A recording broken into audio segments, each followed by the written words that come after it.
And that high-stakes meeting between U.S. President Donald Trump and the Russian president in Alaska aims to address the ongoing war in Ukraine. While Trump is optimistic about achieving a breakthrough, Putin is also seeking nuclear arms control agreement. In fact, hoping to have a good meeting with Putin, Donald Trump says he hopes to save many lives, while emphasizing that a second meeting with Putin and the Ukrainian president, Volodymyr Zelensky, will be more crucial. I'm doing it for that reason. We have a meeting with President Putin tomorrow. I think it's going to be a good meeting, but the more important meeting will be the second meeting that we're having. We're going to have a meeting with President Putin, President Zelensky, myself, and maybe we'll bring some of the European leaders along, maybe not. I don't know that it's going to be very important. We're going to see what happens. And I think President Putin will make peace. I think President Zelensky will make peace. We'll see if they can get along. And if they can, it'll be great. You know, I've solved 6 wars in the last.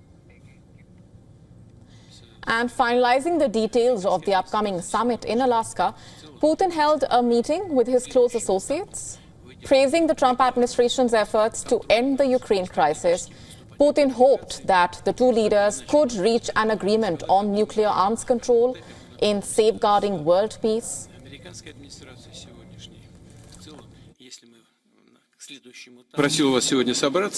The current American administration is making quite energetic and sincere efforts to stop the hostilities, stop the crisis, and reach agreements that are of interest to all parties involved in this conflict, in order to create long-term conditions for peace both between our countries and in Europe and in the world as a whole, if at the next stage we reach agreements in the area of control over strategic offensive weapons.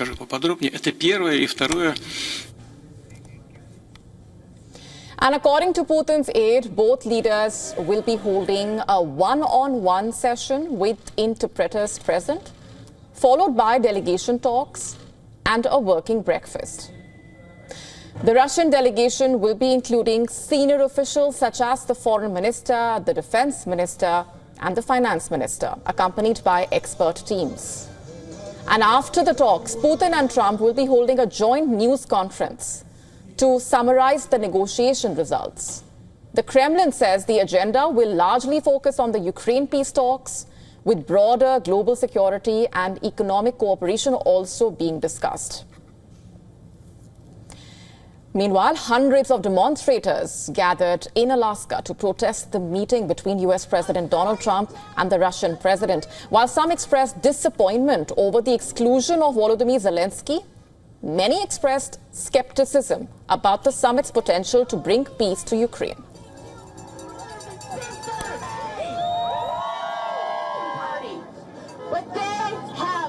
The idea that this war criminal and felon and what we're now calling the American president is here together. The fact that Putin is in this country at all, and the fact that Trump thinks he can negotiate anything. He can't negotiate himself out of a paper bag. The fact that they're here has me here objecting. And ahead of the Alaska summit, Russia and Ukraine have conducted a prisoner exchange, releasing 84 captives from each side. The swap was mediated by the UAE. In fact, the Russian Defense Ministry has said that the freed Russian service members will receive medical treatment and rehabilitation in the Russian military facilities.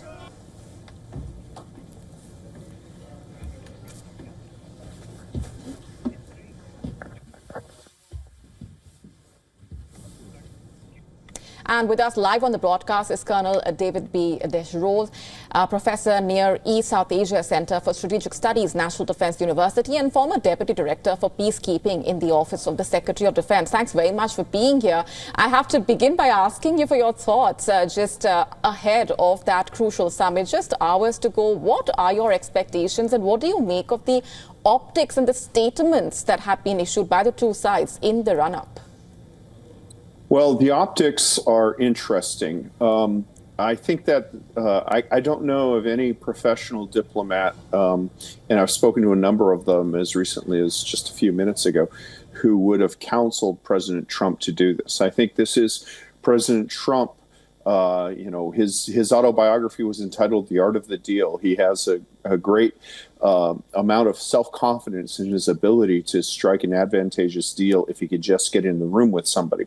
And he's countered a lot of conventional wisdom, the peace deal in the Congo, the peace between Armenia and Azerbaijan. These are things that other administrations going back to the George W. Bush administration and even earlier have failed to do. So he's had some success. But right now the conventional wisdom is that there won't be any major breakthroughs here, that Putin will just restate his war objectives, and that Trump will try desperately to come up with something that he can do to portray this either as successful, or he will say, okay, I've tried every effort here, now we're going to go to more coercive measures.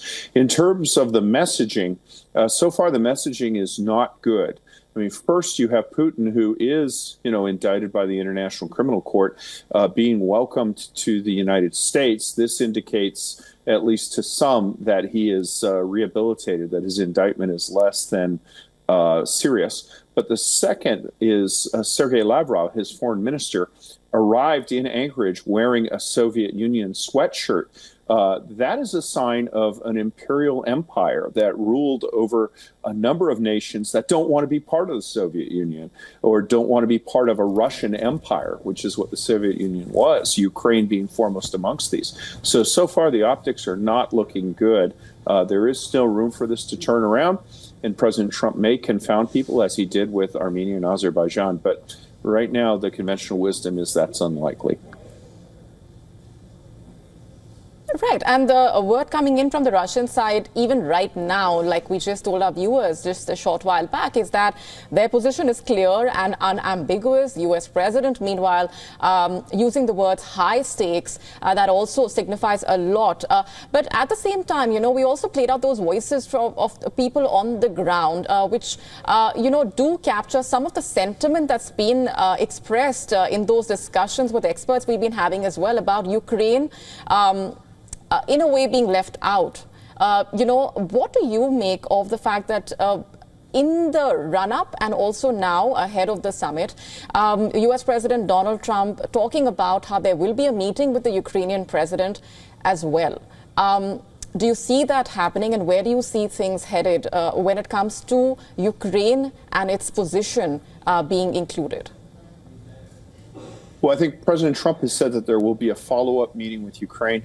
I would, if I had to put money on it, I would say that will not happen within 6 months. I think that Putin will take this meeting.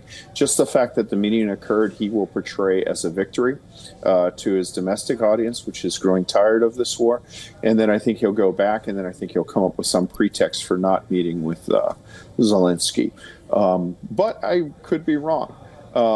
And I think that Putin does not seriously intend to negotiate. He has never raised a position that differs from his basic war aims, which are recolonization of parts of Ukraine under Russian rule as they were in the Soviet Union, and then Ukraine losing its sovereign ability to join other security alliances that Russia objects to. Basically, Ukraine has to be reduced to a sort of satrapy of the Russian Empire.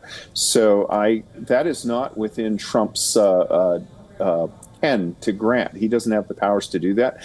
And I think that the fact that the Europeans are meeting at the same time with Zelensky actually offers Trump an escape from this. Basically, Putin can decide what Russia wants to do, but Trump is not in a position to decide what Ukraine will do. So any agreement made here, any obligation or agreement made here will be viewed as binding on Putin, but tentative on Trump's part. So it is, in one aspect, clever of Trump to meet under this format. But in general, I think the possibility that we'll see a follow-on meeting between Putin and Zelensky is probably less than 50-50. All right, we're leaving it there for the moment. Thanks very much for getting us those perspectives. We've also been getting our viewers the minute-by-minute developments ahead of that summit, and those are the latest images of the U.S. President Donald Trump. Of course, he'll be leaving for that crucial summit and traveling to Alaska, preparing to leave and travel to Alaska for that crucial summit with the Russian President Vladimir Putin on the Ukraine war. And just a while back, he's used the word high stakes while writing on the Truth Social platform.